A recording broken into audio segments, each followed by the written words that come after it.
হচ্ছে শনিবার বলে সোমা আজকে আমাদের জন্য বেগুন পোড়া, টমেটো পোড়া, আর এই দেখো বেগুনের মধ্যে রসুন দিয়েছে। আর ভাত হয়ে গেছে, ভাত এখন সোমা মানে উঠ দেবে। বেসিনে কতটা বাসন রয়েছে এগুলো মাজবে। এই হচ্ছে আজ মেঘলা মেঘলা ওয়েদার। সকালবেলা প্রচণ্ড কুয়াশা ছিল, দেখে মনে হচ্ছে বৃষ্টি হবে হবে, জানি না কি অবস্থা। বেলা 8টা বাজে, 8:30 বাজে, এখনো দেখো অন্ধকার অন্ধকার ভাব রয়েছে। বেগুন পোড়া খেতে কিন্তু আমার তো খুবই ভালো লাগে। আর তোমাদের মাখাতে হবে। হ্যাঁ, তোমাদের কেমন লাগে? আমরা সচরাচর শনিবার করি বেগুন পোড়াই। এই যে বেতো শাক ধুয়ে রেখেছে, একটু আগে বেতো শাকটা ভাজা হবে। আর এসে আমাদের 1 কাপ করে চা খাইয়েছে মহারানী, তাই তো? বেগুন পুড়িয়ে এখন উনি মাখছে, দেখো গরম গরম ধোঁয়া বেরোচ্ছে, হাতে ছেঁকাও লাগছে। হ্যাঁ, ছেঁকা তো লাগছেই। আর এদিকে টমেটোটা এখন পুড়ছে, তারপর তরকারি মাখা গরম হবে। বসিয়েছি। তারপর তোমাদের দেখাবো গাইস। আর এই যে কালকে তরকারিটা গরম করে খাওয়াবে আমাদের, মনে হয় ফেলবে না, মনে ফেলবেও না, আমাদের মানে বাসি পচ্ছাগুলো গেলাবে, ফেলা যাবে না বলো। তাই করতে হয়, কষ্টের মূল্যটা আমি বুঝি, তার জন্য তো খেয়ে নি, খাইয়ে দিই, রান্না কম করি।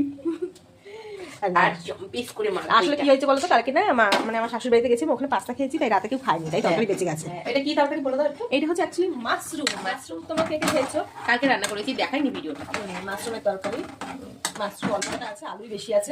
মাশরুম আচ্ছা, মাশরুমটা কেমন রান্না করেছিলাম সেটা বলো। খুব সুন্দর হয়েছে, মাংসের মতন হয়েছে। আমি কিন্তু প্রথম মাশরুম রান্না করেছি কালকে, ভালো হয়েছে। ঠিক আছে। আর বেগুন পোড়াটা না না, সময় তো বলেছি সব ভিডিওতেই সময় রান্না ভালো।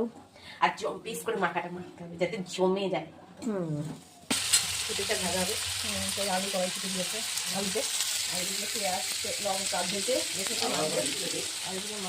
এগুলো বেতো শাক দিয়ে ঝাঁকিয়ে ভাজা বসিয়ে দেবো। হলুদ আর লঙ্কার গুঁড়ো এর মধ্যে দিয়ে এবার মাখাবে।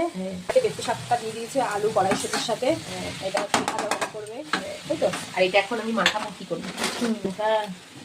লঙ্কা ডলে ডলে মাখাবে। তোমরা একটু বেশিই ঝাল খাও তাই না? হ্যাঁ, মাখাবো, কি করবো? এই ভাজা বাটা পোড়া এগুলোই খেতে বেশি ভালো লাগে। হ্যাঁ,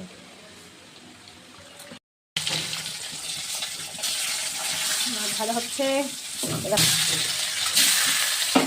বড় থেকে কি এটা কি মাছ খেতে বলতে পারবে? এটা কি মাছ? মাছের নাম জানলে কমেন্টে জানিও যদি জানো। এই খাবার এটা হয়েছে, এই বাচ্চাটার খাবার, এই বাচ্চাটার খাবার এও খায় আমাদের সাথে সাথে, তাই তো? করতে করতে মহারানী এগুলো সব পরিষ্কারও করে ফেলছে, কতগুলো বাসন ছিল মেজে ফেলেছে, আবার এই জায়গাগুলো পরিষ্কার করছে। ভাজা হয়ে গেছে, এই যে মাছের মশলা করছে। আর এইটা হচ্ছে খুবই খাবারটা বসিয়েছে তোমার, তাই তো? জল দিয়ে মশলাটা দেখে ছোট্ট সুন্দর কালার এসছে। কষিয়ে তারপর জল দিয়ে ফুটিয়ে মাছটা দিয়ে দেবো। আজকের মতো মিনি ব্লগটা এখানেই শেষ করছি। নেক্সট দেখা হবে অন্য একটা ব্লগে। Tata bye.